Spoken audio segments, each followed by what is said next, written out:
காலை வணக்கம் புதியகம் எஃப்எம் ஸ்டேஷன்ல இனியாவா என்று கேட்க ஆரம்பிச்சிருக்கீங்க வருணன் சௌமியா கூட காலை வணக்கம். காலை வணக்கம் சௌமியா. ஓகே, ஃபர்ஸ்ட் வந்து நான் உங்களுக்கு ஒரு தேங்க்ஸ் சொல்லிக்கிறேன். ஏன்? பிகாஸ் நான் வந்து ரொம்ப கிராட்டிடியூடான ஒரு பொண்ணு.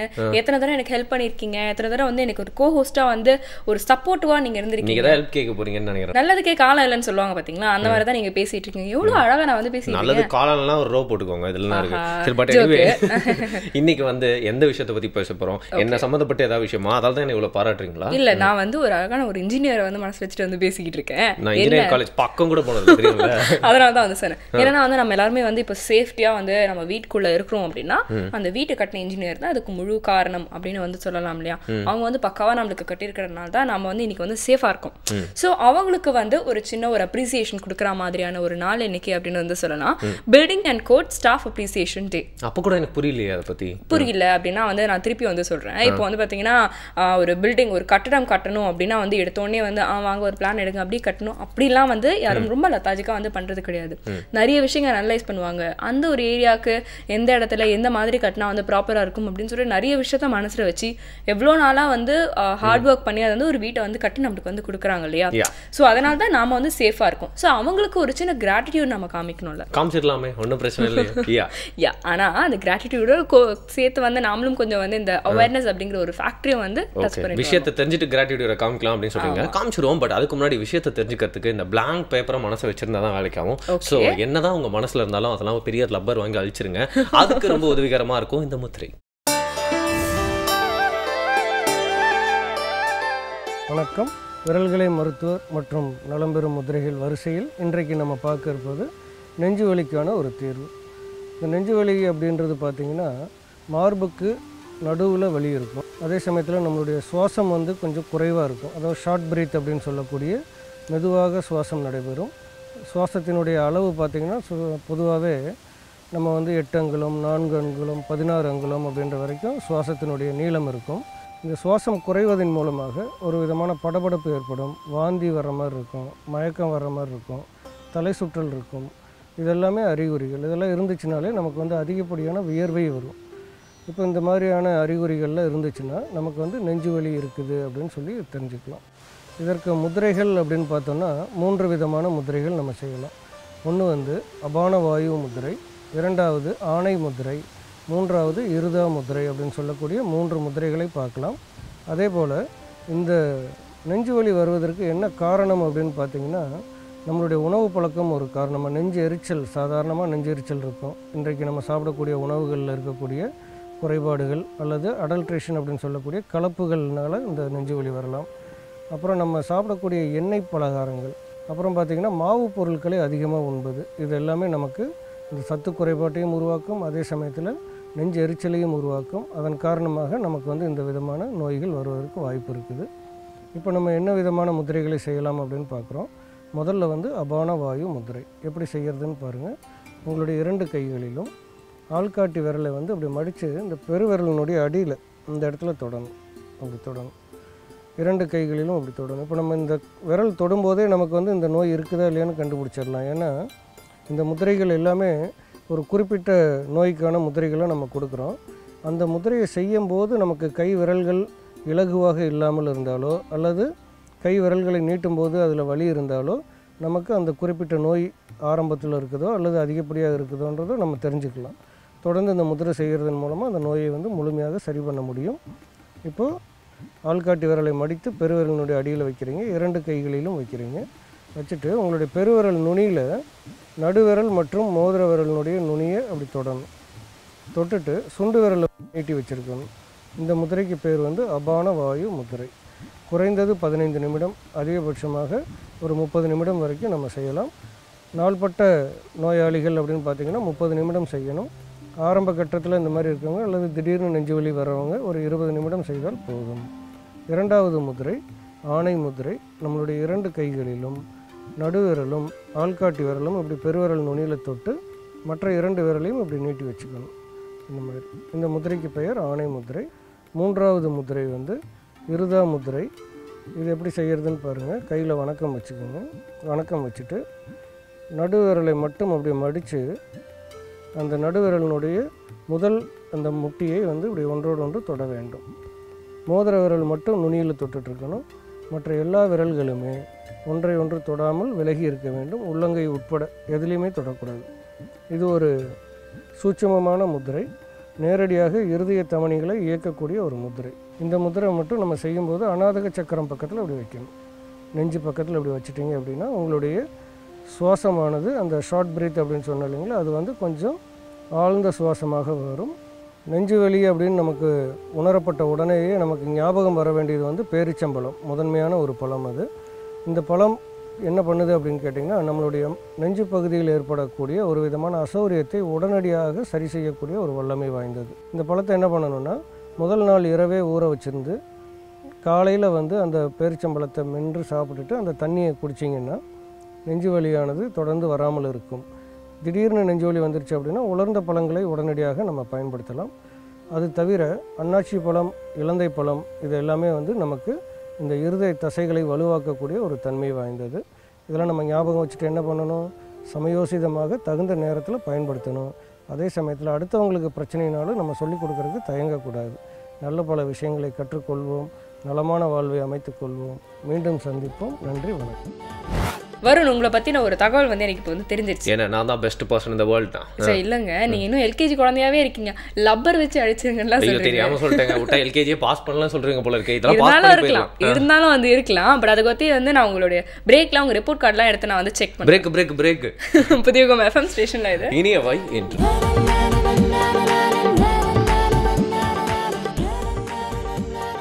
வெல்கம் பேக் புதிய எஃப்எம் ஸ்டேஷனில் ஏரியாவை என்று கேட்டுட்ருக்கீங்க. அவர் நான் சௌமியா குர.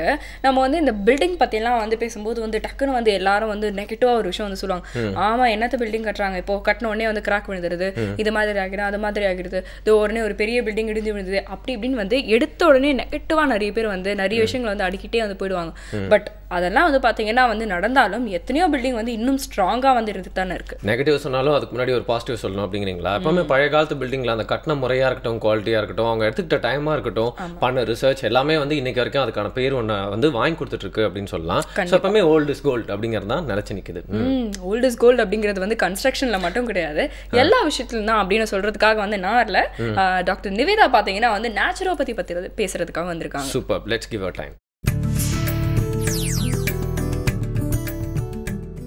பஞ்சபூதங்களில் மண்ணும் ஒன்றானது. மண்ணை வந்து நம்ம பூமி தாய்னு சொல்கிறோம். பொதுவாக பூமி தாய் அப்படின்னம்னா, தாய் அப்படிங்கிறதுடைய அர்த்தம் பார்த்தீங்க அப்படின்னம்னா போஷாக்கு கொடுக்கறது, உயிர் கொடுக்கறது, ஊட்டச்சத்தை கொடுக்கறது, இந்த மாதிரி நிறைய நம்ம சொல்ல முடியும். அந்த மாதிரி மண்ணுக்கும் நிறைய தன்மைகள் உண்டு. அந்த தன்மைகளில் சில தன்மைகளை நம்ம இன்றைக்கி பார்க்க போகிறோம். முதல் தன்மையாக நம்ம என்ன சொல்கிறோன்னா, மண்ணில் வந்து நிறையா ஊட்டச்சத்துக்கள், அதாவது மினரல்ஸ் நிறையா இருக்குது. வைட்டமின்ஸ், மினரல்ஸ், நிறைய ஆசிட்ஸ், அது வந்து அந்தந்த ஏரியாக்கள் பொறுத்தும் அது மாறுபடும். பொதுவாக வந்து நிறையா அங்கே இருக்கக்கூடிய காடு மக்கி போய் அந்த இடத்துல இருக்கக்கூடிய மண் பார்த்தீங்க அப்படின்னோம்னா அதில் நிறையா ஆர்கானிக் மெட்டீரியல்ஸ் நிறையா இருக்கும். சிலிகேட்ஸ், பொட்டாசியம், மெக்னீஷியம், இந்த மாதிரி ஒரு 20க்கும் மேற்பட்ட மினரல்ஸ் அங்கே நிறையா இருக்கும். அதே இது நம்ம பாறைகள் அங்கே மாதிரி கடல் பக்கம் இங்கெல்லாம் பார்த்தீங்க அப்படின்னோம்னா அதில் வந்து உப்புச்சத்து அதிகமாக இருக்கும். ஸோ அதோட மண்ணுடைய தன்மைகள் அந்தந்த ஏரியாக்கள் பொறுத்து இருக்குது. இது நான் சொல்லக்கூடியது வந்து பொதுவான தன்மைகள் நான் இப்போ சொல்ல போகிறேன். மண்ணில் ஊட்டச்சத்துக்கள் நிறையா இருக்கிறதுனால நம்ம உடம்புல வந்து அதை நம்ம பூசுகிறப்போ உடம்புக்கு தேவையான ஊட்டச்சத்துக்களை அதை உறிஞ்சிக்க முடியும். அடுத்த தன்மையாக மண்ணுக்கு வந்து கழிவுகளை உட்கிரகிக்கிற தன்மையும் இருக்குது. இப்போ நம்ம உடம்புல வந்து மண்ணை பூசுகிறப்போ நம்ம உடம்புல இருக்கக்கூடிய கழிவுகளை அதனால் உட்கிரகிச்சிக்க முடியும். மூணாவது தன்மையாக மண் வந்து ஈஸியாக வளவளப்பா அது வந்து தண்ணி ஊற்றி மிக்ஸ் பண்ணையில் அதோடைய ஃப்ளெக்சிபிள் நேச்சர் நம்ம எந்த ஏரியாவுக்கு வேணாலும் நம்மளால் அதை அப்ளை பண்ண முடியும். அதே மாதிரி என்ன பொருள் அது கூட சேர்த்துறமோ அந்த பொருளோட தன்மையப்படக்கூடிய தன்மை மண்ணுக்கு உண்டு. இப்போ மண்ணில் ஏதாவது ஒரு பொருள் போட்டிங்க அப்படின்னம்னா அது கொஞ்ச நாளில் பார்த்திங்கன்னா அதோடைய உருவம் மாதிரி தன்மயமாயிரும். அந்த மாதிரி மண் கூட நீங்கள் வந்து ஜூஸஸ் ஏதாவது ஆட் பண்ணி அப்ளை பண்ணலாம், ஆர் பால் மிக்ஸ் பண்ணி ஆட் பண்ணலாம், ஆர் வேறு ஏதாவது ஹெர்பல் அப்ளிகேஷன்ஸ் கூட நம்ம போட்டு அதோட மண்ணை வந்து நம்ம பயன்படுத்த முடியும். அதே மாதிரி மண்ணுக்கு வந்து நிறைய நேரம் தன்னோட ஈரப்பதத்தை காப்பாற்றிக்கிற சக்தி இருக்குது. அந்த மாய்ஸ்சரைசிங் நேச்சர் வந்து அதுக்கு இருக்குது. ரொம்ப நேரம் லாங் லாஸ்டிங்காக அந்த மண் வந்து அந்த ஈரப்பதத்தை பிடிச்சி வச்சுக்க முடியும். அதனால் ரொம்ப லாங் பீரியட் நம்ம ஏதாவது கோல்டு அப்ளிகேஷன் கொடுக்கணும் அல்லது ஹார்ட் அப்ளிகேஷன் கொடுக்கணும் அப்படின்னம்னா கூட மட் வந்து இட் இஸ் ஒரு பேஸ் மெட்டீரியலாக நம்ம யூஸ் பண்ண முடியும். அடுத்ததாக மண் வந்து சர்க்குலேஷன் இம்ப்ரூவ் பண்ணக்கூடிய தன்மை வாய்ந்தது. எந்த இடத்துல நம்ம மண் பூசுகிறோமோ அந்த இடத்துக்கு வந்து சர்க்குலேஷன் வந்து நல்லா டெவலப் ஆகும். பிளட் சர்க்குலேஷனை இன்க்ரீஸ் பண்ணக்கூடிய கெப்பாசிட்டி இருக்குது.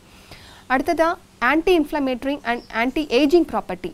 ஏதாவது வீக்கம் இருக்கிற இடத்துல மண்ணை பூசணும் அப்படின்னம்னா அந்த மண் வந்து அங்கே இருக்கக்கூடிய எக்ஸ்ட்ரா செல்லுலார் ஃப்ளூயிட்ஸ் அந்த ஃப்ளூயிடை அப்சர்வ் பண்ணிக்க முடியும். கழிவுகள் வந்து தேக்கம் இருந்தாலும் அப்சர்வ் பண்ணிக்கும். அந்த மாதிரி ஆன்டி இன்ஃப்ளமேட்டரி தன்மை அந்த சமயத்தில் கூட ஆன்டி இன்ஃப்ளமேட்டரி அது கெப்பாசிட்டி இருக்கிறதுனால அந்த தன்மையை வந்து அது உறிஞ்சிக்கும், அந்த கெட்ட நீர்கள் வந்து உறிஞ்சிக்க முடியும். Anti ageing property. பொதுவாக வந்து ஒரு செல்லானது அதோடைய குறிப்பிட்ட காலத்தில் வந்து இறந்து போக ஆரம்பிக்கும். இப்போ உதாரணத்துக்கு ஆர்பிசி அப்படின்னு எடுத்துட்டோம் அப்படின்னம்னா 120 நாட்கள் வந்து அது இறந்து போக ஆரம்பிக்கும். இந்த மண் வந்து என்ன பண்ணும் அப்படின்னா இந்த கெப்பாசிட்டியை சில செல்கள் வந்து சீக்கிரமாகவே இப்போ வந்து தட்பவெட்ப காரணமாகவும் நம்மளுடைய மாசு பிரச்சனைகள்னாலையும் நம்மளுடைய உணவு பழக்கங்கள்னாலையும் நிறைய நேரத்தில் வந்து இந்த 120 நாள் அப்படிங்கிறது சீக்கிரமே வந்து அது இறக்க ஆரம்பிக்குது. இந்த மண் வந்து பூசுகிறப்போ இந்த ப்ராப்பர்ட்டிஸ் வந்து அந்த உயிரோட்டத்தை கொடுத்து ஈவன் நம்மளுடைய லைஃப் ஸ்டைலில் சின்ன சின்ன மாற்றங்களை கரெக்ட் பண்ணி ப்ளஸ் இதுவும் சேர்த்து பண்ணுறப்போ அந்த 120 நாள் அப்படிங்கிறது கட்டாயமாக அதனால் நம்மளால் மெயின்டைன் பண்ண முடியும். ஸோ அந்த மாதிரி anti ageing property and anti inflammatory property இதுக்கு இருக்குது. மண்ணை பூசணும் அப்படின்னம்னா இந்த ரிங்கிள்ஸ் சுருக்கங்களை தவிர்க்கிறது, நம்மளுடைய கருவளையங்கள் நீக்கிறது, ப்ளீச்சிங் எஃபெக்ட் கலர் வந்து ரொம்ப டார்க் கலர்ஸ் இருக்கிறது அப்படின்னம்னா அதை ரிமூவ் பண்ணுறது, அதுக்கெல்லாமும் இந்த மண் பயன்படும். அடுத்ததாக இதோடைய தன்மை வந்து ரொம்ப டார்க் கலராக இருக்கிறதுனால இதை அப்ளை பண்ணிவிட்டு சன்லைட்டில் காமிச்சோம் அப்படின்னம்னா சன்லைட்லேருந்து வரக்கூடிய கலர்களை அதை அப்சர்வ் பண்ணி உடம்புக்கு வந்து டிரான்ஸ்மிட் பண்ணுறது.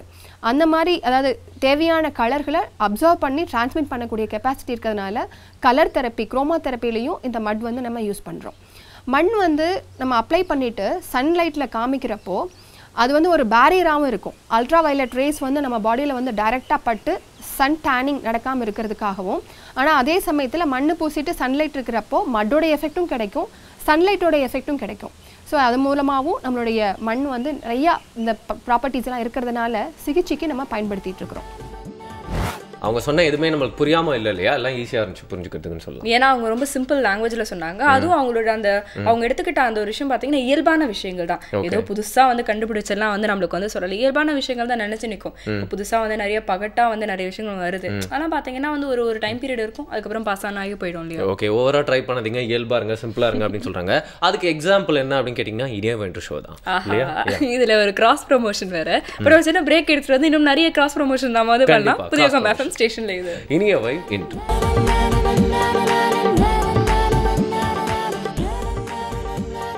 வெல்கம் பேக் புதிய எஃப்எம் ஸ்டேஷன்ல இனியாவை என்று கேட்டுருக்கீங்க. அவர் நான் சௌமியாக்குற. இப்போ அடுத்து வந்து நம்மளுடைய புதுச்சேரி சரவணன் சார் வந்திருக்காரு. அவர் வந்து ஒரு முற்போக்குவாதினே நான் சொல்லுவேன், பகுத்தறிவாதினே சொல்லுவேன். எப்படி நீங்க சொல்றீங்க? அவர் தான் நிறைய பேருக்கு வந்து இந்த கலப்பு எல்லாம் பண்ணி வச்சிருக்காரு அப்படின்னு சொல்லலாம். என்னங்க நீங்க சொல்றீங்க? இந்த வெள்ளரி பழமும் சப்போட்டாவும் எங்கேயா சேர்ந்து போறது நீங்க பாத்திருக்கீங்களா? ப்ளீஸ் தயவு செஞ்சு வந்து தெளிவா பேசுங்க வருண். நீங்க வேற கான்ட்ரோவர்ஷியலா அதான் சொல்லிட போறீங்க. இல்லங்க, இந்த வெள்ளரி பழமும் சப்போட்டாவும் பாத்தீங்கன்னா வேற வேற தேசத்துல பிறந்து அவங்க குழந்தை வந்து வரைக்கும் வாழ்க்கையில பேசிக்கிட்டதே இல்லை. ஆனா ஃபர்ஸ்ட் டைம் சேர்ந்தப்பவே புதுச்சேரி சரவணன் கையால சேர்ந்தோட ஒரு ஜூஸாவே மாறிட்டாங்க. ரெண்டு எக்ஸ்ட்ரீமான இன்கிரிடியன்ஸ் வச்சு தான் பண்றாரு. பார்க்கலாம். அனைவருக்கும் வணக்கம்.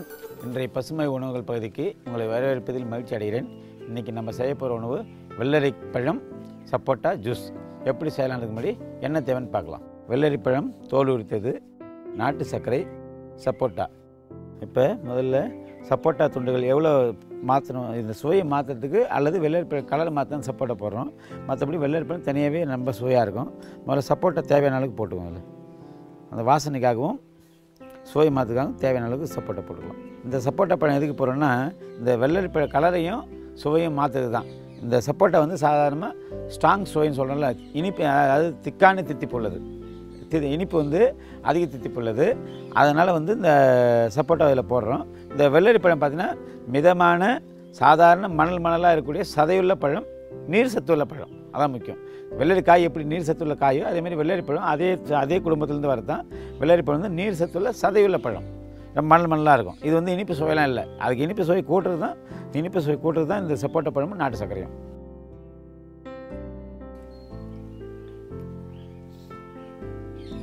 கொஞ்சம் கொஞ்சமாக போட்டு தான் டேஸ்ட்டு பண்ணணும். அது முதல்ல பாதி பழம் போட்டு நாட்டு சர்க்கரை போட்டு அரைச்சிக்கிறோம். திரும்பி பாதி பழம் போட்டு நாட்டு சர்க்கரை போட்டு அரைச்சிக்கணும். எவ்வளோ வெள்ளரி பழம் போடுமோ அதில் வந்து 20% இல்லை 30% வந்து நாட்டு சர்க்கரை போட்டால் நல்லது.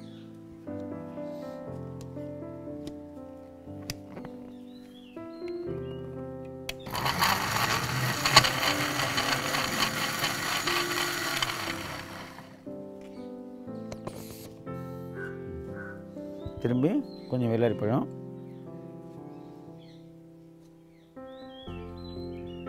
கொஞ்சம் நாட்டு சர்க்கரை. நம்ம சுவைக்கேற்ப போட்டுக்கலாம்.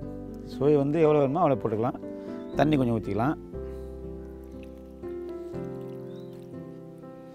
நீங்கள் வந்து இதை திக்காகவும் சாப்பிட்லாம், எவ்வளோ தண்ணி ஊற்றியும் சாப்பிட்லாம். பட் தண்ணி ஊற்றாமல் சாப்பிட்றது நல்லது. ஏன்னா ஏற்கனவே நீர் சத்து இதில் இருக்குது. தண்ணி ஊற்றாமல் சாப்பிட்டாலே போதும். முதல்ல ஐஸ் பீட்டரில் வெள்ளை துண்டு இருந்தா பண்ணிவிட்டு அப்புறம் ஜூஸை பண்ணிக்கலாம்.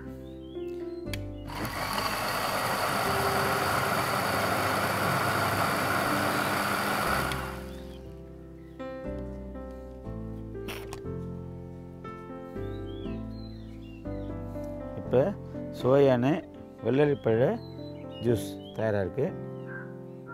இந்த வெள்ளரிப்பழம் சப்போட்டா ஜூஸ் வந்து குழந்தைங்களுக்கு, பெரியவங்களுக்கு யார் வேணும்னு சாப்பிட்லாம். வெயில் நாளில் சாப்பிடும்போது ரொம்ப நல்ல சுவையோடு இருக்கும். இந்த செரிமான பாதையில் இருக்கிற சூடு வந்து ஈஸியாக குறையும். இது தாது பெருக்கும் கூட. இது வந்து சதையுள்ள பழம், நீர் சத்துள்ள சதையுள்ள பழம், அதான் முக்கியம். சாறுள்ள பழங்கள் நீங்கள் பார்த்துருப்பீங்க. சாறுள்ள பழங்கள் பார்த்தீங்கன்னா வந்து அமிலத்தன்மை உள்ளது இருக்கும். இதில் அமிலத்தன்மை இல்லை. இந்த வெள்ளரிப்பழம் பார்த்தீங்கன்னா நீர் சத்துள்ள பழம், அதே நேரத்தில் சதையும் அதிகமாக இருக்கும். ரொம்ப நல்ல பழம். வேறு ஒரு நல்ல பசுமை உணவோட அடுத்த நிகழ்ச்சி சந்திக்கலாம். நன்றி. இந்த மாதிரி ஒரு கலவையை பற்றி தெரிஞ்சுக்கிட்டு அதை ருசிக்கலாம்.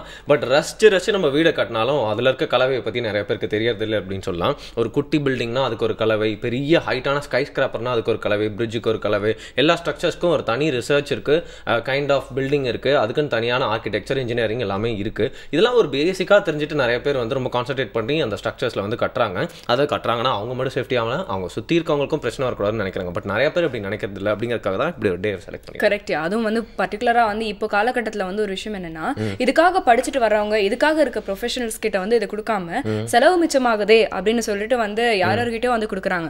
அதனால தான் நிறைய இடத்துல வந்து பிரச்சனைகள் வந்து வருது. அப்படிங்கிறதையும் வந்து மக்கள் வந்து முதல்ல புரிஞ்சுக்கணும் இல்லையா? அதனால தான் இன்னைக்கு வந்து பாத்தீங்கன்னா இந்த மாதிரி ஒரு டாபிக் எடுத்துட்டு வந்திருக்கோம். அது ஒரு டிஃப்ரெண்டான டாபிக் அப்படின்னே சொல்லலாம். Building and code staff appreciation டேல வந்து நம்ம கூட பேசுறதுக்காக ஒரு கெஸ்ட் இருக்காரு. அவருக்கு நிறைய விஷயங்கள் இதை பத்தி தெரியும். இஸ் எக்ஸ்பர்ட் அப்படின்னு சொல்லலாம். Is gonna share some things with us. Yes, but அதுக்கு முன்னாடி நம்ம கொஞ்சம் ப்ரிப்பேர்டா இருக்கணும். ஒரு சின்ன பிரேக் எடுத்துட்டு வந்துடலாம். புதிய எஃப்எம் ஸ்டேஷன்ல இது இனிய வை என்று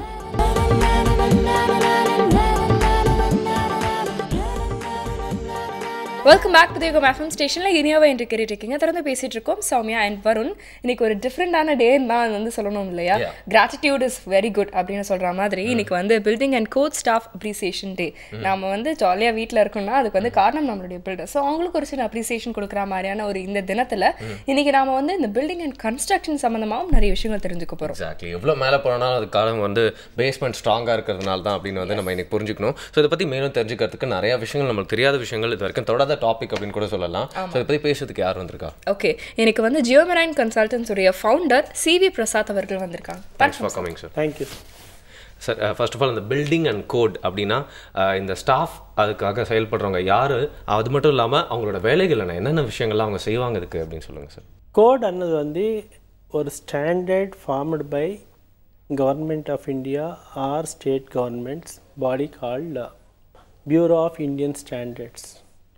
அவர் வந்து நிறைய ரிசர்ச் லேபரேட்டரிஸில் எல்லா பில்டிங் மெட்டீரியல் பற்றியும் பில்டிங் டிசைன் பற்றி ரிசர்ச் ஃபைண்டிங்ஸ் வச்சுட்டு ஒரு மினிமம் ஸ்டாண்டர்ட்ஸ் மெயின்டைன் பண்ணிட்டோன்னா எப்படி ஒரு சேஃபான கட்டடம் கட்ட முடியும். ஸோ பில்டிங் அண்ட் கோட் அண்ணா வச்சுட்டோன்னா நீங்கள் பில்டிங் அண்ணா வந்து any construction, road, bridge or individual house, multi storey structure, underground tunnel, underground by we have a lot of subways. அந்த மாதிரி எது வச்சுட்டா கூட எல்லா ஒரு ஐட்டமுக்கு ஒரு கோட் இருக்குது. ரோடுக்கு பண்ணுறம்போது வந்து ரோடு பேமெண்ட் திக்னஸ் எவ்வளோ இருக்கணும், அதுக்கு சம்பந்தமான ஒரு செப்பரேட் கோட்ஸ் இருக்குது. அது வந்து டெவலப்டு பை இந்தியன் ரோட் காங்கிரஸ்ன்னு சொல்லுவார், ஐஆர்சி கோடு. அந்த பிரிட்ஜஸ் டிசைனும் ரோடு டிசைனும் எல்லாமே வந்து அந்த ஐஆர்சி கோட் படி தான் பண்ணும். அதே மாதிரி பில்டிங்ஸ் பொறுத்த வரைக்கும் வந்து ஐஎஸ் கோட்ஸ் இருக்குது. இந்த ஐஎஸ் கோட் ஏன்னா பிரிட்ஜ் பார்த்துருக்கலாலும் நீங்கள் காங்க்ரீட் யூஸ் பண்ணுறீங்க, பில்டிங் பார்த்துட்டாலும் காங்க்ரீட் யூஸ் பண்ணுறோம். ஆனால் ஐஆர்சி கோடில் இருக்கிற ரெக்கமெண்டேஷன்ஸு இந்த காங்க்ரீட் ஸ்ட்ரென்த் பற்றியோ அந்த காங்க்ரீட் டைமென்ஷன் அந்த ரெக்கமெண்டேஷன்ஸ் வந்து பில்டிங் கோடுக்கு வித்தியாசமாக இருக்கும். நீங்கள் சொன்ன மாதிரி ஒரு சாதாரண பேமெண்ட் கூட நம்ம நடந்து போகும்போது இவ்வளோ விஷயங்கள் இருக்குது சொல்லிட்டு நம்மளுக்கு யோசிக்கிறதே இல்லை. ஆனால் வந்து நீங்கள் சொல்கிறத பார்த்தா எல்லாத்துக்கும் ஒரு பேசிக் இன்ஃப்ராஸ்ட்ரக்சர் அப்படிங்கிறது எவ்வளோ முக்கியம்னு தெரியுது இல்லையா? இப்போ அதனால தான் வந்து இந்த கோல்டன் குவாட்ரிலேட்டர் பார்த்துருக்கீங்க. அந்த ரோடு ஸ்ட்ரக்சர் நீங்கள் பார்த்துட்டோன்னா உங்களுக்கு தெரியும். அந்த ரோடு ஸ்ட்ரக்சரில் வந்து அது ஒன்றுமே இல்லை. ரோடு பண்ணும்போது வந்து ரோடு கர்வுஸ்க்கு டிசைன் பண்ணுறதுக்கு கோடு இருக்குது. அந்த கர்வு வச்சுட்டு தான் நீங்கள் ஸ்பீட் லிமிட் வச்சுருவார். நீங்கள் போயிட்டு என்ன காரில் போயிட்டுனா கர்வு வரும்போது ஸ்பீட் லிமிட் சொல்லுவார் 20, 40, 60, 80ன்னு சொல்லிட்டு. அந்த ஸ்பீடுக்கு அந்த கர்வு டிசைன் பண்ணால் நீங்கள் அந்த ஸ்பீடில் நீங்கள் போக முடியும். இல்லைன்னா அந்த ஸ்பீடுக்கு டிசைன் பண்ணாமல் அந்த ஸ்பீடில் போயிட்டுன்னா இந்த கார் இப்படி திருப்புற கார் வந்து அப்படியே டாப்பில் ஆகிடும். ஸோ ரோடுங்கிறது சும்மா இல்லை, இவ்வளோ விஷயங்கள் இருக்குது அதில். அது வந்து ஒரு பெரிய சப்ஜெக்ட். ஓகே சார், இப்போ உங்களுடைய நிறுவனம் ஜியோ மெரைன் கன்சல்டன்ஸ் பற்றி சொல்லுங்கள். என்னென்ன மாதிரியான வேலைகள்லாம் இந்த நிறுவனம் மூலயமா செஞ்சிட்ருக்கீங்க? We are giving services, as I told you, for the builders.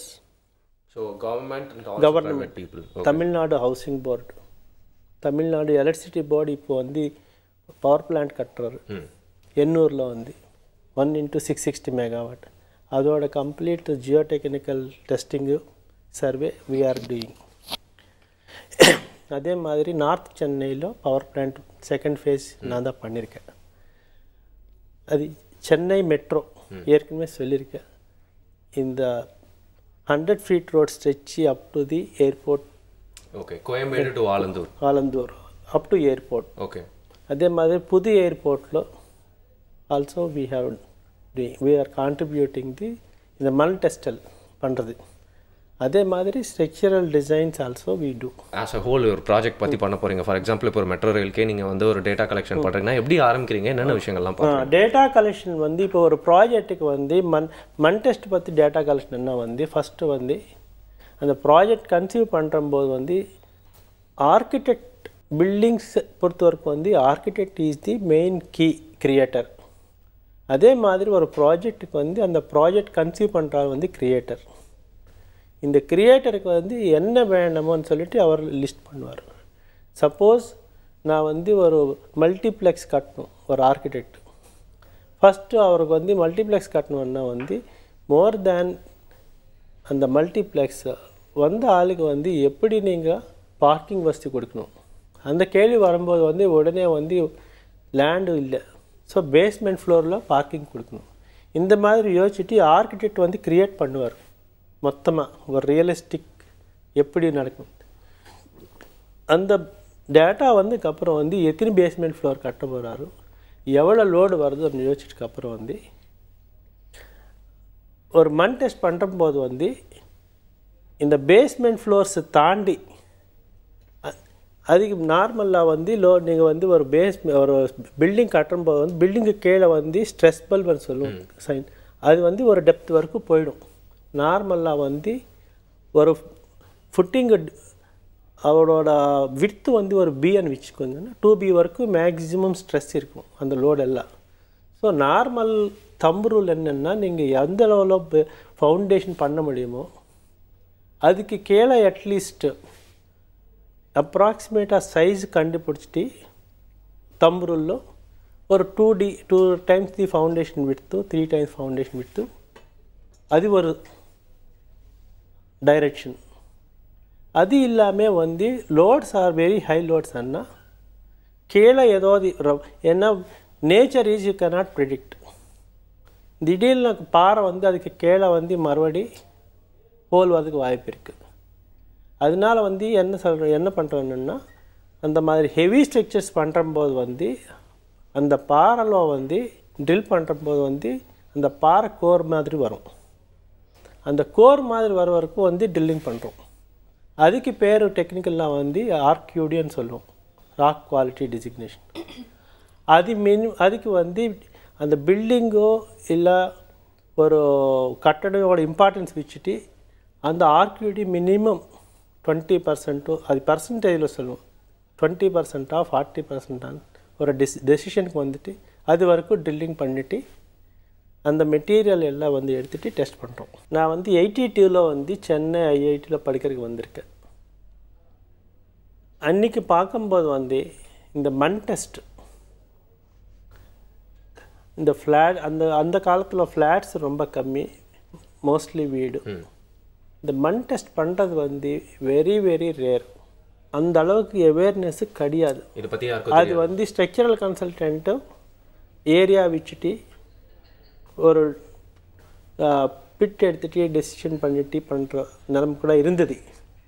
அப்போ தான் ஆரம்பம் ஆயிடுச்சு 1975 నుండి. ஆனால் எங்களோட எக்ஸ்பீரியன்ஸ் என்ன, இப்போது வர வந்து இந்த அவேர்னஸ் மண் டெஸ்ட் பண்ணுறதுக்கு கண்டிப்பாக வந்து இம்ப்ரூவ் ஆயிடுச்சு. அதனால தான் இன்றைக்கி நான் பிஸ்னஸில் இருக்க முடிஞ்சாச்சு, இல்லைன்னா பிஸ்னஸே இல்லை. ஃபஸ்ட்டு பாயிண்ட் அந்த அவேர்னஸ் கண்டிப்பாக வந்தாச்சு. ஆனால் மக்களுக்கு என்ன தெரியணும்னா மண் டெஸ்ட் பண்ணுறதோட செலவை மெயினாக வந்து அந்த செலவை பற்றி யோசிச்சுடுவார். பண்ணுறதுல ஒன்றுமே இல்லை. எப்பவுமே வந்து நீங்கள் வந்து ஒரு இன்வெஸ்டிகேஷனும் காஸ்ட்டும் இது ரெண்டும் பார்த்துருக்கேன்னா தெரியாது. என்னால் நிறைய பேருக்கு தெரியாத விஷயம் என்னென்னா வந்து ஒரு கிராஃபில் வந்து இன்வெஸ்டிகேஷன் கிராஃப் வந்து ஏறி போயிடுச்சுன்னா காஸ்ட் ஆஃப் கன்ஸ்ட்ரக்ஷன் வந்து கம்மி ஆகிடும். இந்த விஷயம் ஜென்ரல் மக்களுக்கு தெரிஞ்சிட்டோன்னா எல்லோரும் பண்ணுவார். அது ஒரு மெயின் வந்து அந்த விஷயம் வந்து நிறைய பேர் வந்து நீங்கள் வந்து ஒரு 10 லட்சமோ 50 லட்சம் வீடு கட்டும்போது வந்து ஒரு 50,000மோ 70,000மோ பண்ணுற. ஏன்னா முதல் செலவு மண் டெஸ்ட். அந்த முதல் செலவு பண்ணுறபோது நிறைய பேர் வந்து யோசிச்சிருப்பார். ஆனால் வந்து அந்த யோசனை இப்போ வந்து எனக்கு தெரிஞ்சு சொசைட்டியில் ரொம்ப கம்மி ஆயிடுச்சு. கண்டிப்பாக ஐ எப்ரிஷியேட் நிறைய பேருக்கு அந்த அவேர்னஸ் இருக்குது. இப்போ அது கண்டிப்பாக individual houses also I have done. More then building construction இப்போ எல்லாருமே வந்து அது மோர் கன்சர்ன் அபவுட் இன்டீரியர் டெக்கரேஷன்லாம் வந்து சொல்லுவாங்க. அழகாக இருக்கிறதுக்காக வந்து பார்த்தீங்கன்னா வந்து நிறைய விஷயங்கள் ரொம்ப மெனக்கிடுறாங்க. பட் அதில் கொஞ்சமாவது வந்து பார்த்தீங்கன்னா இந்த சேஃப்டி ப்ரிகாஷன் அப்படிங்கிற ஒரு ஆஸ்பெக்டில் வந்து செலவு பண்ணலாம்னு நினைக்கிறேன். ஓகே, அப்போ அழகுக்காக நம்ம வீட்டு மேலே ஒரு சின்ன விஷயம் வச்சா கூட வந்து அது வேற என்னென்ன விஷயங்கள்லாம் பாதிக்கும் அப்படின்னு யோசிச்சு தான் வைக்கணும்னு சொல்கிறீங்களா நீங்கள்? நிச்சயமா அது வந்து எப்பயுமே வந்து அந்த ஒரு ஹோல் பில்டிங் வந்து ஸ்பாயில் பண்ணாத வரைக்கும் சந்தோஷம் தானே. பட் இந்த மாதிரி இன்னும் நிறைய விஷயங்கள் நாம தெரிஞ்சுக்க வேண்டியது இருக்கு. ஒரு சின்ன பிரேக் அப்புறம். ஸோ புதிய எஃப்எம் ஸ்டேஷனில் இனியவை இன்று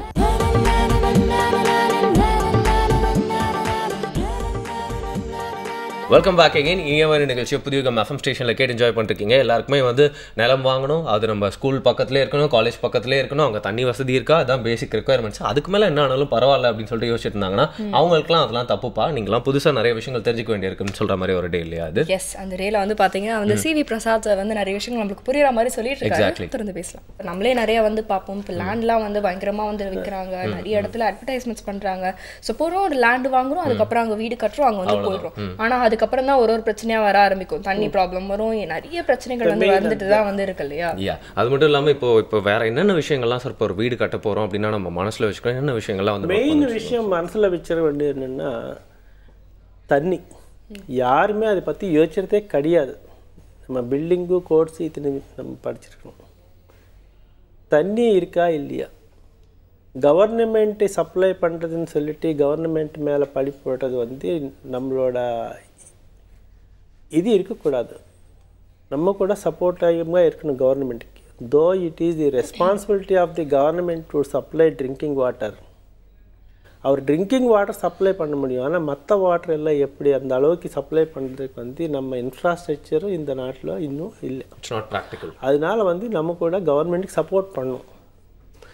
மெயின் வந்து வீடுன்னு பரவணும்னு பார்க்கும்போது வந்து தண்ணி கிரவுண்ட் வாட்டர் கிடைக்குதா இல்லையா. கிரவுண்ட் வாட்டர் இருந்தால் கிரவுண்ட் வாட்டர் எந்த மாதிரி குவாலிட்டி இருக்குது, இந்த விஷயம் நிறைய பேர் வந்து யோசிக்க மாட்டேங்க. ஃபார் எக்ஸாம்பிள் OMRல நீங்கள் பார்த்துருக்கீங்க, நிறைய கட்டணம் வந்தாச்சு. அங்கே தண்ணி பிரச்சனை நிறைய இருக்குது. ஏன்னா வந்து அங்கே கிரவுண்ட் வாட்டர் வந்து இருக்கிறது கம்மி, இருக்கிற வாட்டர் வந்து செலைன் வாட்டர். அந்த கடலுக்கு பக்கத்துலேயே இருக்கிறதுனால கடலுக்கு பக்கத்துலேயே இருந்தேன். ஆனால் கடல் பக்கத்தில் எப்பவுமே வந்து ஸ்வீட் வாட்டர் இருக்கும்.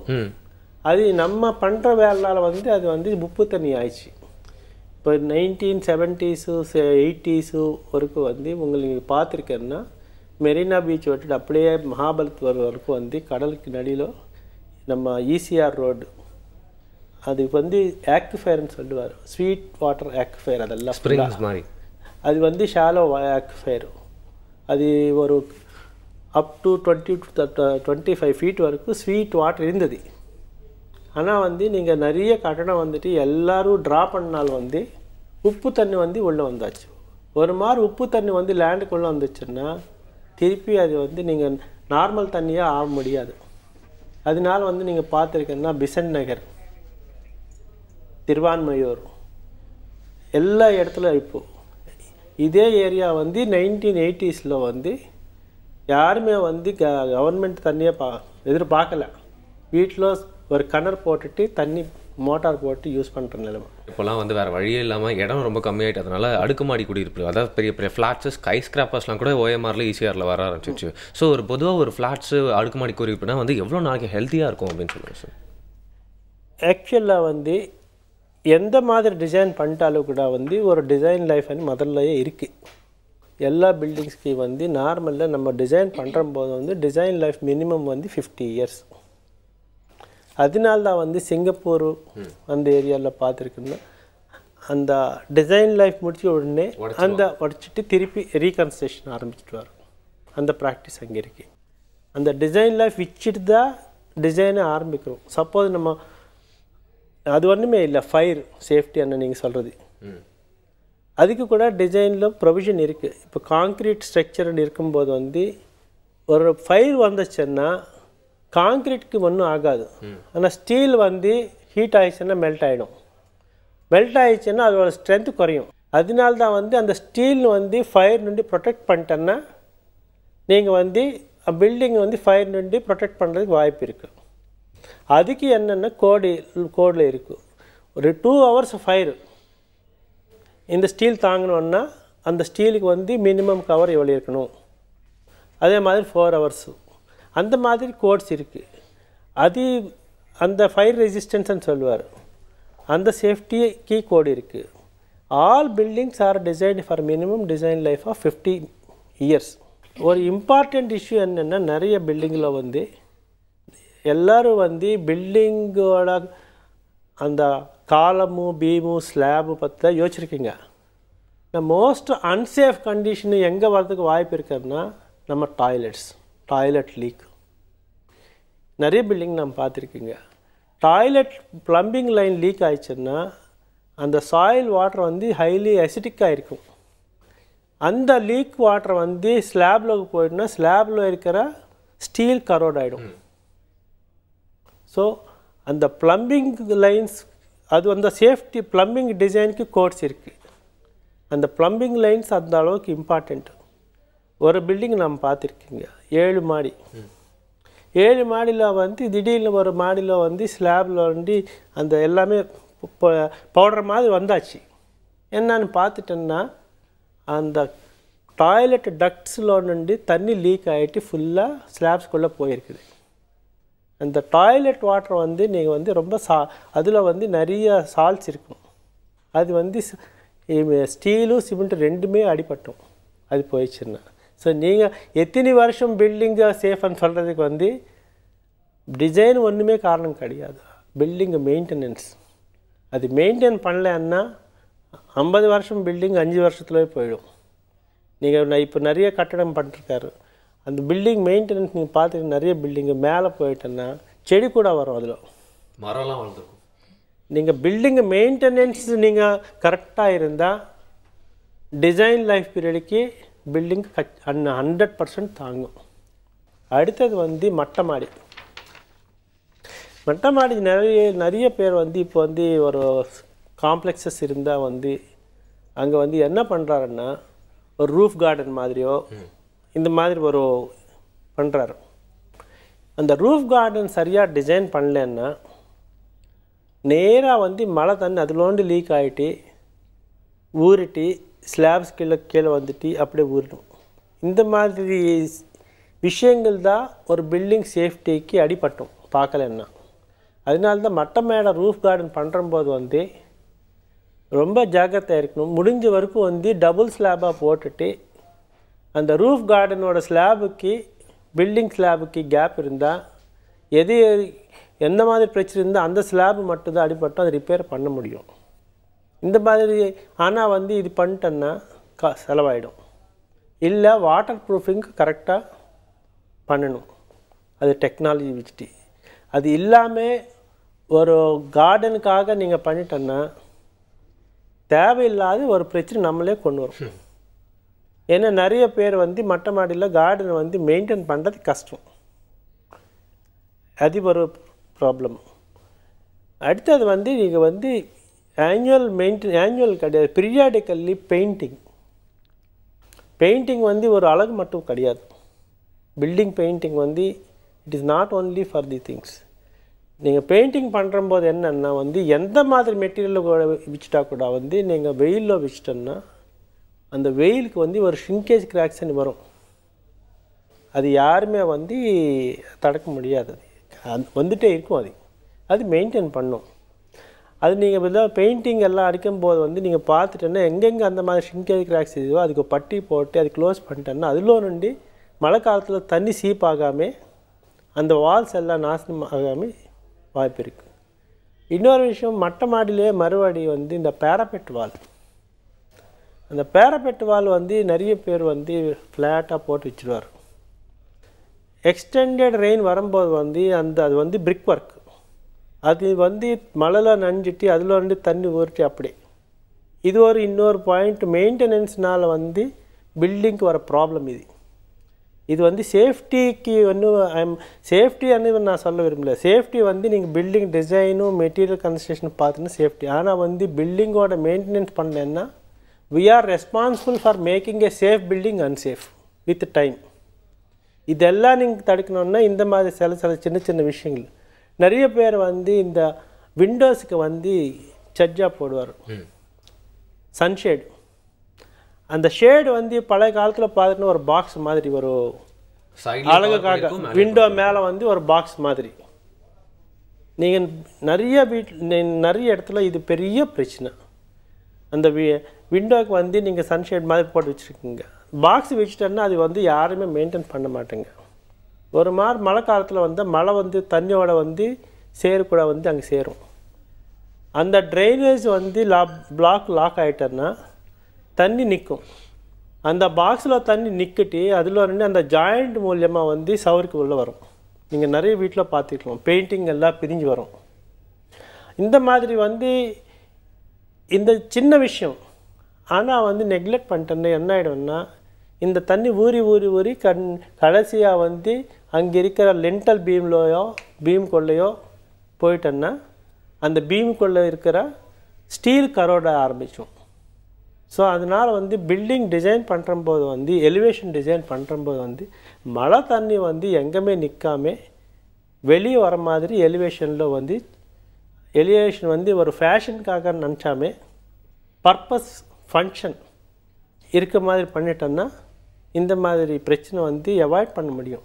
நம்ம சிட்டி ஸ்ட்ரக்சர்ஸ்க்கு நிறைய கான்ட்ரிபியூட் பண்ணியிருக்கீங்க. அதெல்லாம் பார்த்து எங்களுக்கு தெரியாத விஷயம் கூட சொன்னீங்க. இனிமேல் அதெல்லாம் கிராஸ் பண்ணும்போது கூட அதெல்லாம் பார்த்து எங்களுக்கு அந்த விஷயம்லாம் நினைவில் இருக்கும். And thank you so much for your time and words today sir. Thank you so much sir. Thank you. தொடர்ந்து நிறைய விஷயங்கள் நம்ம நிகழ்ச்சியில் பார்க்கலாம். புதிய FM ஸ்டேஷனில் இது இனியவை என்று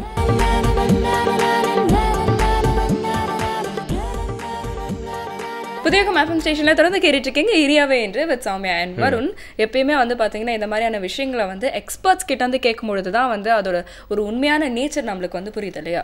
எஃபர்ட் எடுக்கணும். எந்த விஷயம் கேட்கறனாலும் நம்மளுக்கு ஒரு வேல்யூபிளான விஷயமா இருக்கட்டும், வேல்யூபிளான பொருளாக இருக்கட்டும், கிடைக்கணும் ஒரு எஃபர்ட் எடுத்து கிடைச்சா அது வேல்யூ அப்படிங்கிற விஷயத்தை வந்து நம்ம மைண்டில் வச்சு பார்ப்போமே, ஹார்ட் அவுட் கூட போகாது அப்படின்னு சொல்லலாம். ஃபார் எக்ஸாம்பிள், இப்போ ஒரு ஸ்ப்ரே இருக்கு, அந்த ஸ்ப்ரே அடிச்சோடனே வந்து தேவதைகளாக மேலே வந்து கொட்டிக்கிட்டே இருக்காங்க. அதில் வந்து செலக்ட் பண்ணி நீங்கள் பாட்டு கூட்டு போயிட்டீங்க அப்படின்னு வச்சுக்கோங்களேன். தேவதை போய் கடைக்கு போயிட்டு பால் பாக்கெட் வாங்கிட்டோம் அப்படின்னு சொல்லி அதை வந்து பேடாக ட்ரீட் பண்ணுவோம். அதோட அருமை நம்மளுக்கு தெரியாது. கரண்ட் எல்லாம் தேவதை உன்னோட ரெக்கையை வச்சு எனக்கு வீசி விட அப்படிலாம் சொல்லுவோம். பட் ரொம்ப கஷ்டப்பட்டு நாடாக அலைஞ்சு வருஷக்கணக்காக வெயிட் பண்ணி ஐயோ இதுக்கு மேலே நம்மளுக்கு தேவையே இல்லை அப்படின்னு நினைக்கும் போது ஒன்று வந்து கிடைக்கிறப்போ அதோட அருமை நம்மளுக்கு தெரியும் அப்படின்னு. தேவதை மட்டும் இல்லை, எந்த ஒரு விஷயமா இருந்தாலும் வந்து அது பிரியாணியா இருந்தாலும் கஷ்டப்பட்டா தான் அதோட அருமை வந்து தெரியும் அப்படின்னு நம்ம பெரியவங்கலாம் ஏற்கனவே சொல்லியிருக்காங்க இல்லையா? அதோட பெரியவங்களாம் சொல்லிட்டாங்கன்னு சொன்னீங்களா. இன்னொரு பெரியவரும் வந்திருக்காரு சொல்றதுக்கு. அதாவது மனதில் பெரியவர், வார்த்தையில் பெரியவர் அப்படின்னு சொல்லலாம். இறையன் பையசர் வந்து எளிதில் கிடைக்கக்கூடிய விஷயத்துல வந்து எந்த அளவுக்கு நமக்கு அருமை புரியாது, கஷ்டப்பட்டு கிடைக்கிறதோட வந்து அருமை நம்மளுக்கு எந்த அளவுக்கு புரியுன்ற சொல்ல வந்திருக்காரு. பார்க்கலாம். இன்னைக்கு வந்து சாதி அப்படிங்கிற ஒரு கட்டமைப்பை உடைக்கக்கூடிய ஒரு மிகப்பெரிய ஆயுதமாக காதல் இருக்குது. மாநகரத்தில் வந்துட்டாங்கன்னா அப்போ வந்து இந்த ஜாதிங்கிற அந்த பிரிவுகள்லாம் மறைஞ்சு போகுது. ஒரு ஃப்ளாட்டில் இருக்கிறவங்க யார் என்ன ஜாதின்னு தெரியாமல் தான் இருக்காங்க, பழகுறாங்க. பக்கத்து வீட்லேயே இருக்கிறவங்களுடைய பேக்ரவுண்ட் தெரியறதில்ல. இந்த ப்ராக்சிமிட்டி இருக்கிற காரணத்தினால இந்த காதலுக்கான வாய்ப்புகளும் அதிகம். அப்படி காதல் நிறைவேறுகிற போது இந்த ஜாதி மறக்கப்படுகிறது. இன்னும் ஒரு 50 வருஷம் கழித்து பார்த்திங்கன்னா இந்த சாதிங்கிற கட்டமைப்பு உடைவதற்கான வாய்ப்புகள் நிறைய இருக்குது. நாமளாக அதை வந்து காப்பாற்றாமல் இருந்தோம்னா அது தானாகவே மறைவதற்கான வாய்ப்புகள் இருக்குது. அப்படி இருக்கும்போது இந்த காதல் அப்படிங்கிற ஒரு விஷயம் எவ்வளவு சீக்கிரம் கல்யாணம் பண்ணிக்கிறாங்களோ அவ்வளோ சீக்கிரம் பிரியறக்கூடிய நிகழ்வுகளும் இருக்குது. இதுக்கு என்ன காரணம்? ஷேக்ஸ்பியர் வந்து டெம்பஸ்ட்டு சொல்லி அவருடைய நாடகம் ஒன்று எழுதியிருக்கார். டெம்பஸ்ட் அப்படின்னா புயல். அதுதான் அவருடைய கடைசி நாடகம். அதுக்கப்புறம் அவர் எழுதலை. அந்த நாடகம் அவருடைய சொந்த கருத்தில் எழுதப்பட்ட நாடகம். அதில் ப்ராஸ்பெரோ அப்படின்னு ஒரு கேரக்டர். அவர் ஒரு மெஜிஷியன். ஆக்சுவலாக அவர் ஒரு ராஜா. அவருடைய சொந்த தம்பியை வந்து நாட்டை பிடுங்கிக்கிட்டு அனுப்பிச்சி விட்ருவான். அவருக்கு வந்து இந்த மேஜிக் புக்கெல்லாம் படிக்க தெரியும். அதனால் அவர் மெஜிஷியனாக இருப்பார். அவருக்கு ஒரு பொண்ணு பேர் மிராண்டான்னு பேர், சின்ன பொண்ணு. அதை கூட்டிக்கிட்டு அந்த போட்டில் வருவார். அப்போ இவரை ஏமாத்தின பீப்புள் அந்த கடல் வழியாக ஒரு 20 வருஷம் கழித்து வரும்போது அந்த கப்பலை வந்து ஒரு புயல் மாதிரி தோற்றத்தை ஏற்படுத்தி அதை ரெக் பண்ணிவிட்டு அதில் இருக்கிறவங்களெல்லாம் இது பண்ணுவார். அப்போ இந்த அலோன்சா அப்படின்னு ஒரு கேரக்டர், அந்த நேப்பிள்ஸ் நாட்டை சேர்ந்தவர். இவங்க மிலன் வந்து நேப்பிள்ஸ்க்கு வந்து கப்பம் கட்டணும். அந்த அலான்சாவுடைய பையன் ஃபெர்டினாண்டுங்கிறவன் வருவான். அந்த ஃபெர்டினாண்டை முதல் முறையாக ஒரு ஆணை பார்க்குறா. அப்பாவை தவிர வேறு யாரும் பார்த்ததில்ல. இந்த பெண் வந்து அவனை பார்த்த உடனே நேசிக்கிறா. அந்த பையனும் இவளை நேசிக்கிறான். 2 பேரும் ஒருத்தர் நேசிக்கிறாங்க. இதை பார்த்தோன்னே ப்ராஸ்பெரோ சொல்லுவார், too light a prize, too light winning makes the prize light அப்படிம்பார். அதாவது ரொம்ப சாதாரணமாக ஒரு ப்ரைஸை வின் பண்ணிட்டா அந்த ப்ரைஸ் வந்து சாதாரணமாக தோணும். கொஞ்சம் கஷ்டப்பட்டு வந்து அதை அடைஞ்சாதான் அதனுடைய அருமை தெரியும். அதனால் இவங்க 2 பேரும் நேசித்தா கூட இவங்க 2 பேரும் சேர்றதுக்கு நிறையா நான் தடைகளை போடுவேன், நிறையா அவங்களுக்கு பிரச்சனையை ஏற்படுத்துவேன். அவங்க 2 பேரும் வந்து ஈஸியாக திருமணம் பண்ணிக்கிற மாதிரி நான் விடமாட்டேன். அதுக்கு என்னால் முடிஞ்ச அளவுக்கு எவ்வளவு தடைகளை ஏற்படுத்த முடியுமோ அவ்வளவு தடைகளை ஏற்படுத்துவேன். அப்படி ஏற்படுத்தினா தான் இதனுடைய அருமை தெரியும் அப்படின்னு அவர் சொல்லுவார். இது ரொம்ப நுட்பமான ஒரு விஷயம். அது ரொம்ப எளிதாக ஒரு காதல் நிறைவேறுச்சுன்னு வச்சுக்கோங்களேன், ரொம்ப எளிதாக பிரிஞ்சும் போகிறாங்க. இப்போ நான் சொல்கிறத கேட்டுட்டு பெற்றோர்கள் நிறைய தடைப்படணும்னு நான் சொல்லலை. நான் சொல்ல வர்றது என்னென்னா, ரொம்ப எளிதில் சிலது கிடச்சி போச்சுன்னா அதனுடைய அருமை நமக்கு தெரியாமல் போகுது. இப்போ அந்த காலத்தில் பார்த்திங்கன்னா வேலை கிடச்சா அந்த வேலையிலே ஸ்டிக் ஆன் பண்ணிகிட்ருப்பாங்க. வேலை கிடைக்கிறதே பயங்கர கஷ்டம். பல எக்ஸாம் எழுதணும், பல இடங்களில் போய் நிற்கணும். அப்புறம் ரொம்ப கஷ்டப்பட்டு ஒரு வேலையில் சேர்ந்தோன்னா அவனுக்கு அது அருமை தெரியும். அதை ரொம்ப கஷ்டப்பட்டு காப்பாற்றுவான். அதை விட்டு வேறு இடத்த திங்க் பண்ணவே மாட்டான். டக்குன்னு வேலை கிடச்சிச்சின்னு வச்சுக்கோங்களேன், அதை விட்டுட்டு போகலாம் அப்படின்னு சொல்லுவோம். எதுவுமே ஈஸியாக கிடைச்சா நம்ம வந்து காலையிலேருந்து சாயந்தரம் வரைக்கும் ரொம்ப ஹார்ட் ஒர்க் பண்ணி ஒரு 200 ரூபா சம்பாதிக்கிச்சா அந்த 200 ரூபாயை பார்த்து செலவு பண்ணுவோம். வழியில் ஒரு 500 ரூபா நோட்டு கிடச்சிச்சின்னா அந்த 500 ரூபா நோட்டை வந்து எடுத்துக்கிட்டு நம்ம இஷ்டத்துக்கு செலவு பண்ணுவோம். அது மாதிரி ஆயிரும். அதில் பாருங்கள், ஷேக்ஸ்பியருடைய அந்த சைக்கலாஜிக்கல் இது எதையுமே ரொம்ப சாதாரணமாக வின் பண்ணிட்டா அதனுடைய அருமை தெரியாது. இது மனித இயல்பு. எதுவுமே எளிதாக கிடைத்தால் அதன் அருமை தெரியாமல் போய்விடுகிறது. எதையுமே வியர்வை சிந்தி அடைந்தால் அதனுடைய மகத்துவம் தெரிகிறது. எனவே நாம் எளிதாக கிடைத்தவற்றின் அருமையையும் புரிந்து கொள்வதுதான் முதிர்ச்சி என்பதை உணர்ந்து அதை பாதுகாப்பதற்கும் போற்றுவதற்கும் கற்றுக்கொள்வோம். அப்போது வாழ்க்கை இனிமையாக இருக்கும். நன்றி, வணக்கம். அண்ட் இன்னைக்கு பார்த்தீங்கன்னா வந்து நான் ஒரு வெப்சைட் எடுத்து வந்திருக்கேன். இது பேர் வந்து walkthroughindia.com அப்படிங்கிறது தான். ரொம்ப சிம்பிள். walkthroughindia.com walkthroughindia.com அப்படிங்கிறது தான். என்னோட ஃப்ரெண்ட் ஒருத்தி இருக்கா, அவங்க வந்து பார்த்தீங்கன்னா ட்ராவல் பண்ணுறதுக்கு வந்து அவங்களுக்கு ரொம்ப பிடிக்கும். அவங்க வந்து உலகம் ஃபுல்லாக நிறைய இடத்துலலாம் ட்ராவல் பண்ணியிருக்காங்க. பட் அதுக்கு முன்னாடி வந்து அவங்களோட ஃபாதர் கிட்ட போயிட்டு எனக்கு இந்த இடத்துக்கு போகணும், வேற ஒரு கண்ட்ரிக்கு போகணும், எனக்கு இவ்வளோ பைசா தாங்கன்னு சொல்லியிருக்காங்க. அதுக்கு அவங்க அப்பா செம்மையாக ஒரு வார்த்தை கேட்டிருக்காரு, நான் உனக்கு எந்த மூலைக்கு வேணால் போகிறதுக்கு உனக்கு வந்து ஃபுல் எக்ஸ்பெண்டிச்சர் நான் பார்த்துக்கிறேன், ஆனால் நம்ம இந்தியா ஒரு பியூட்டிஃபுல் இந்தியாவை நீ வந்து ஃபுல்லாக எக்ஸ்ப்ளோர் பண்ணிட்டியா அப்படின்னு கேட்டிருக்காரு. அதுக்கு அந்த பொண்ணு வந்து இல்லைன்னு சொன்னேன், முதல்ல போயிட்டு நம்ம ஊர் சுற்றிப்பாரு, அதுக்கப்புறம் வெளிநாட்டுக்கு போ அப்படின்னு சொல்லிட்டாரு. பட் ஃப்ரீடமும் கொடுத்து இந்தியா ஃபுல்லாக சுற்றி பார்க்கறதுக்கு டைமும் கொடுத்துருக்காரு. ஸோ அந்த பொண்ணு வந்து நேராக ஹிமாலயாஸ்க்கு போயிருக்காங்க. அந்த மாதிரி ஒரு இடம் வந்து அவங்க போன எந்த அப்ராட் கண்ட்ரிலையும் வந்து பார்த்ததே இல்லையா, மேட்ச்லெஸ் அப்படின்னு சொன்னாங்க. ஸோ எப்பவுமே வந்து பார்த்தீங்கன்னா வந்து நம்ம கண்ட்ரியில் இருக்கிற விஷயத்தை வந்து ஃபுல்லாக பார்த்துட்டு வெளியில் போய் பார்த்தீங்கன்னா தான் எங்கள் கண்ட்ரி இந்த மாதிரி சூப்பர் மாவலஸ் கண்ட்ரி சொல்லுவோம். இல்லைனா வெளியே கண்ட்ரியில் போயிட்டு எங்கள் கண்ட்ரியோட உங்கள் கண்ட்ரி சூப்பராக இருக்குது அப்படின்னு சொல்லிட்டு தெரியாமலே நிறைய பேர் அப்ரிஷியேட் பண்ணுறாங்க. கரெக்டாக ஒரு விஷயம் தான் வந்து சொன்னீங்க. நம்ம கண்ட்ரி வந்து கிஃப்டட் கண்ட்ரி அப்படின்னு சொல்றத விட நாம இங்க இருக்கிறதுல வந்து ரொம்ப கிஃப்டட் அப்படின்னு தான் வந்து சொல்லணும். இன்ஃபேக்ட் நீங்க வந்து சொல்லும்போது வந்து பாத்தீங்கன்னா இந்த வெப்சைட் கூட இது சம்பந்தப்பட்டது தான் நினைக்கிறேன். இப்போ நீங்க இந்த கயா அது மாதிரி நிறைய இடத்துக்குலாம் போயிருக்கீங்களா, அதெல்லாம் நிறைய ஸ்ட்ரக்சர்ஸ்லாம் வந்து பார்த்துருப்பீங்க. அது மாதிரி இன்னும் நிறைய விஷயங்கள்லாம் இருக்கு. For example 24 magnificent forts of மகாராஷ்டிரால நிறைய ஃபோர்ட்ஸ் இருக்கு. அங்கே வந்து பாத்தீங்கன்னா அதோட வேல்யூ எல்லாம் தெரியாம நிறைய பேர் அதை 5 ஸ்டார் ஹோட்டலாம் மாறிட்டு இருக்காங்க. அபார்ட்மெண்ட்ஸா மாற்றதுக்கு முன்னாடி நம்மளாம் போயிட்டு அதெல்லாம் பார்த்துட்டு வந்துடலாம். இது மாதிரி நிறைய இடங்கள் இருக்கு. 9 hill stations of Maharashtra and monsoon getaways. Maharashtra மட்டும் இல்ல, இது மாதிரி நிறைய ஸ்டேட்ஸ்ல இருக்க நிறைய பேர் போகாத எப்பவுமே அங்கே கும்பல் இல்லாத இடங்கள்லாம் அதில் போய் நீங்க பார்க்கலாம். இந்த வெப்சைட் பேர் வந்து walkthroughindia.com. ஓகே, ஒரு நல்ல வெப்சைட் கொடுத்துருக்கீங்க வருண். ஏன்னா வந்து பாத்தீங்கன்னா இப்போ நீங்க இந்தியா அப்படின்னு வந்து சொன்னீங்க, ஏன் நம்ம தமிழ்நாட்டை எடுத்துக்கிட்டா கூட இன்னும் அன்எக்ஸ்ப்ளோர்டான இடங்கள் வந்து எக்கச்சக்கமா வந்து இருக்கு அப்படின்னு சொல்லலாம். ஏன்னா நிறைய இடத்துக்கு வந்து சரியான ஆக்சஸ் இல்ல. சோ வந்து உண்மையா வந்து இதுக்கு ஒரு டிராவல் பண்ணணும், நிறைய விஷயங்கள் தெரிஞ்சுக்கணும்னு யோசிக்கிறாங்க. போனதே இல்ல. கரெக்ட். நான் அதை பத்தி பேசலங்க. ரொம்ப சிம்பிளா சொல்லணும்னா நம்மளுடைய மகாபலிபுரம் கோயில் இருக்கு இல்லையா, அதுல வந்து நாம வந்து பாக்குறது இப்பதான், பட் இன்னும் ஒரு கோபுரமே வந்து கடல் கடியில இருக்கு அப்படின்னு வந்து சொல்றாங்க. இறங்குனீங்கன்னா கண்டிப்பா அதை வந்து பாக்கலாமா? ஏன்னா வந்து கொஞ்சம் ஷார்ட் டிஸ்டன்ஸ்ல இருக்கு. ஆனா என்ன நீங்க திருப்பி பார்க்க முடியாது. சோ நீங்க வந்து இந்தியா ஃபுல்லா சுத்தி பாருங்க. walkthroughindia.com அப்படிங்கற வெப்சைட் பார்த்து கன்சல்ட் பண்ணிட்டு சூப்பர். நிறைய விஷயங்கள் நல்ல விஷயங்கள் வந்து நீங்க சொல்லிருக்கீங்க. நம்ம கெஸ்ட் நிறைய விஷயங்கள் சொன்னாங்க, நாமளும் நிறைய விஷயங்கள் வந்து ஷேர் பண்ணோம். இதெல்லாம் எப்படி இருக்கு, கரெக்டா சொன்னோமா, இன்னும் என்னென்ன பாயிண்ட்ஸ்ல ஆட் பண்ணிருக்கலாம், எப்படி மெருகேத்தலாம் அப்படிங்கறது அவங்க தானே சொல்லணும். எக்ஸாக்ட்லி. என்டர்டைன்மெண்ட் அப்படிங்கிறதுக்கு நிறைய விஷயங்கள் இருக்கு தொலைக்காட்சியில. பட் பாத்தீங்கன்னா உங்களோட வாழ்க்கைக்கு ஒரு ஸ்டார் டெய்லி சேர்க்கிற மாதிரியான ஒரு நிகழ்ச்சி தான் இனியவா என்று அப்படின்னு சொல்லலாம். ஸோ உங்களோட கான்ட்ரிபியூஷன் அண்ட் ஒப்பீனியன் அப்படிங்கிறதும் எங்களுக்கு ரொம்ப தேவைப்படுது. ஸோ feedback@pudiyugam.tv அப்படிங்கிற மாதிரி அடிக்க உங்களோட ஃபீட்பேக் அண்ட் ஒப்பீனியன்ஸ்லாம் அமைச்சிருங்க. அப்படி இல்லைனா இன்னும் 2 வழி இருக்கு. எஸ், டோல் ஃப்ரீ நம்பர் இருக்கு, கால் பண்ணி சொல்லலாம். இல்லை ஸ்க்ரீன்ல தெரியுற அட்ரஸ்க்கு தபால் மூலமாகவும் எழுதி அனுப்பலாம். ஏன்னா உங்களுடைய கருத்துக்கள் எங்களுக்கு ரொம்ப ரொம்ப முக்கியம். அண்ட் ஒரு நபர் வந்து பாத்தீங்கன்னா என்கிட்ட நேராவே வந்து நம்மளோட ஷோ பத்தின கமெண்ட்ஸ் வந்து சொன்னாங்க. என்ன சொன்னாங்க அப்படின்னா வந்து காலையில சொன்னாங்களா ஷோ பத்தி சொன்னாங்க. ஆஸ் அ ஹோல் வந்து பாத்தீங்கன்னா அந்த காலையில எழுந்த போய் நிறைய விஷயங்கள் நாங்க வந்து தெரிஞ்சுக்கிறோம். ஒரு ஃப்ரெஷ் ஸ்டார்ட்டா இருக்கு உங்க ஷோ பார்த்துட்டு நான் வந்து போறது. நிறைய வாட்டி நாங்க பிரஷ் பண்ணவே மறந்துடுறோம் அப்படிலாம் கூட என்கிட்ட நிறைய சொல்லி இதெல்லாம் வந்து போய் இதனால வந்து போய் அடுத்த போய் இங்க சொல்றதுக்குள்ள நம்ம வந்து கிளம்பிடலாம். புதிய FM ஸ்டேஷன்ல இது இனியவை என்று வித் வருண் and Soumya.